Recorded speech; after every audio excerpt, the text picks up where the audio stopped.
Hey there guys, it's Money here.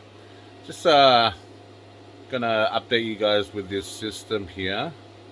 Okay, I've got this King's inverter, 3000 watt. It's perfect, it's fine.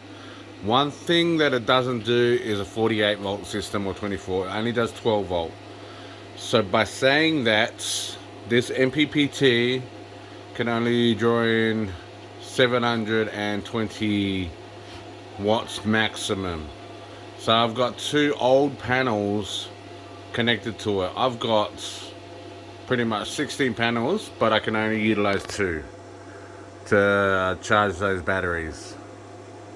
So I need to change this to a 48 system, get an inverter that does 48 volts, and then I can utilize pretty much all of the panels.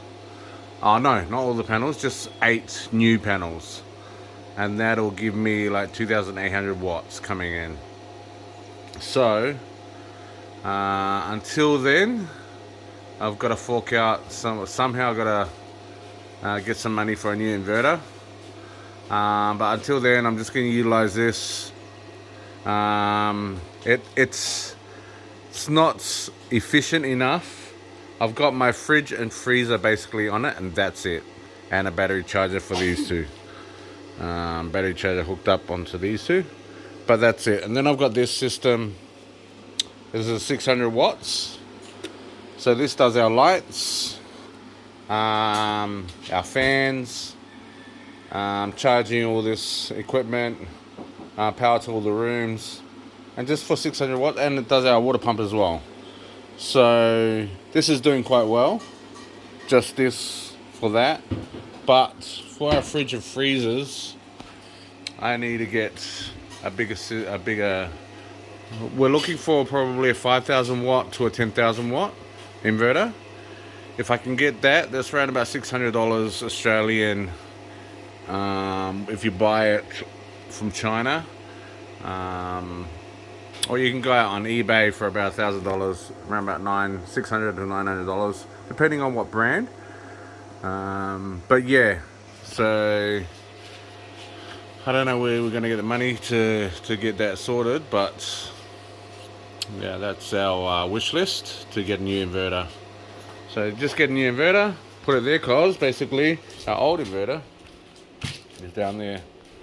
It burnt out all the fuses. It's done its job for 5 years. It's been there for 5 years, done its job. But now I'm here to basically look after the system and make sure everything runs well. Yeah, it should last a lot longer, at least 10 years. The inverters, the MPPT has lasted 5 years. I've put this one. This one is a brand new one. Put that one in. I had that inverter and that little system as a backup. But now the main system is gone. I have to put that one onto the main system and change the batteries to a 24 volt system instead of a 48. So yeah, so that's it for now. That's the update for the King's 3000 power inverter. So if you're going any higher than a 12 volt system, yeah, don't get the Kings. So you gotta try and get a better inverter for that. They'll do a 48 volt system or 24. So that's it for now. So if I do get a bigger inverter, 48, I'll chuck that on there and then use that down here for the 12 volt system for these two batteries here. So these two batteries are 300 amp hours for one. And then I've got these two in the front. They're 200 amp hours each. And then I got those two at the back, and they're the same down there. So they're 330 amp hours. Those four. So I've got plenty of battery storage, but I need to fill them. And by filling them, I'll look at there. I'm only getting 292 watts coming in at the moment. It is overcast. 300 watts coming in, but we need to get up to 2,000. 1500, 2000, and then we're good.